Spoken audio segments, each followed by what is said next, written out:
ఈ రోజున జనసేన 50-45 స్థానాలు తీసుకోవాలన్న సత్తా ఉండి కూడా 21 స్థానాలకి పరిమితం చేసుకున్నాం.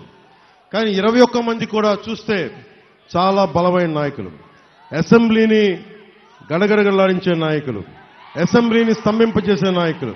అలాంటి నాయకుడు ఒకడు ఇక్కడ మన వేదిక పైన అనకాపల్లి మనకి సభ సాక్షిగా ఉన్నారు కొనతాల్ గారు. అలాగే రేపొద్దున ఢిల్లీలో మనకి ఉత్తరాంధ్ర గళం వినిపించాలి, ఆంధ్ర గళం వినిపించాలి అంటే మనకి సీఎం రమేష్ గారు గెలవాలి మనస్ఫూర్తిగా. ఇక్కడ నన్ను మీరు ఎప్పుడో గెలిపించేశారు. పార్టీ 2014లో పెడితే మీ గుండెల్లో పెట్టుకుని నన్ను గెలిపించారు. ఎప్పుడు నేను ఓటమి చూడలేదు.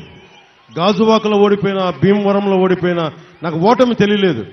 మీరిచ్చే ప్రేమ ముందు నాకు అసలు ఓటమి తెలియదు. నాకు ఓటమి తెలియని వాడిని.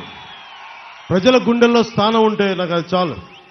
కానీ ఈసారి నేను కోరుకుంటుంది, నేను పిఠాపురం నుంచి ఎమ్మెల్యేగా గెలవాలని మనస్ఫూర్తిగా కోరుకుంటాను. పిఠాపురంలో ఎమ్మెల్యేగా గెలిచిన వెంటనే వచ్చి ప్రమాణ స్వీకారానికి ముందు మన నూకాలమ్మ దగ్గరికి వెళ్ళి ఆశీర్వచనాలు తీసుకుని వెళ్తాం.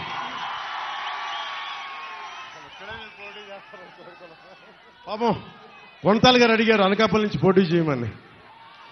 కానీ నేను చెప్పాను, మీరు ఉత్తరాంధ్రకు సంబంధించి మీ అనుభవం చాలా అవసరం రాష్ట్రానికి.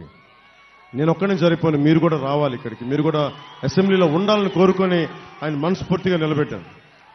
ఆయన అభ్యర్థిత్వానికి బలమైన నాయకులైండి కూడా ప్రతి ఓటర్ దగ్గర సొంత మనుషులాగా ఉండి కలిసిపోయే పీలా గోవింద్ గారు మనస్ఫూర్తిగా మద్దతు తెలపడం నాకు నిజంగా ఆనందం కలిగించింది.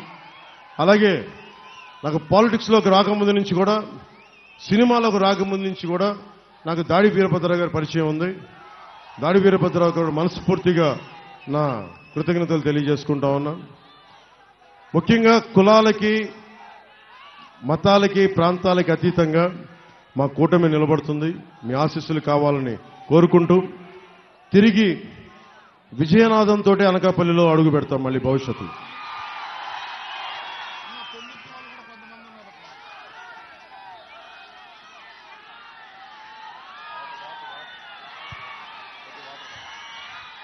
మా పంచగల రమేష్ గారికి మా పెందుర్తి వాళ్ళు కూడా ఉన్నారు, చెప్పేయమంటున్నారు.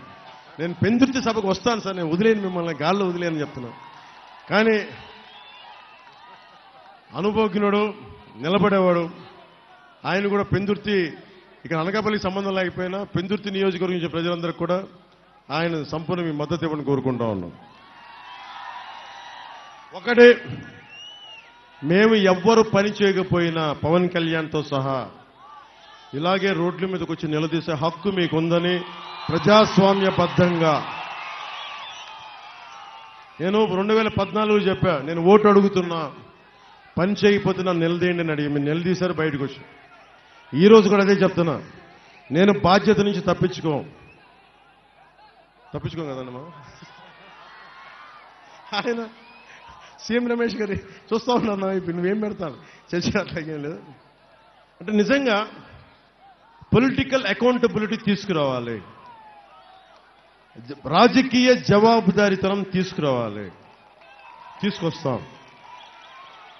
ఎందుకంటే ఈ రోజున నేను కూర్చోబెట్టి అందరికీ ఓట్లు వేయమంటున్నాను అంటే భవిష్యత్తులో ఆ జవాబుదారీతనం నేను తీసుకుంటాను. నిన్ను నమ్మండి. రమేష్ గారిని కూడా గొడవలు పెట్టుకోం, కానీ రిక్వెస్ట్ చేస్తాం. ప్రధానమంత్రి గారితో, అందరు హోంమంత్రికి అందరితో రిక్వెస్ట్ చేస్తాం. నేను ఒక పని చేయలేకపోతే ఎందుకు చేయలేకపోయాం, ఎందుకు చేస్తాం, ఇంత సమయంలో చేస్తామని మీకు వివరణ ఇచ్చి పొలిటికల్ అకౌంటబిలిటీ తీసుకొచ్చే బాధ్యత మా కూటమి తీసుకుంటుంది. ప్రతి రాజకీయ నాయకుడికి, ఈ యువతరానికి, మహిళలకి, ఆడపడుచులకి, పుట్టబోయే ప్రతి బిడ్డలకి 2047లో నిలబడే ప్రతి ఒక్కరికి మేము బాధ్యత ఉన్నాం, నిలబడతామని తెలియజేసుకుంటూ భారతీయ జనతా పార్టీకి జయము జయము, తెలుగుదేశం పార్టీకి జయము జయము, జనసేనకి జయము జయము, ప్రజలకి దిగ్విజయము కలుగుగాక. జై జనసేన, జై హింద్.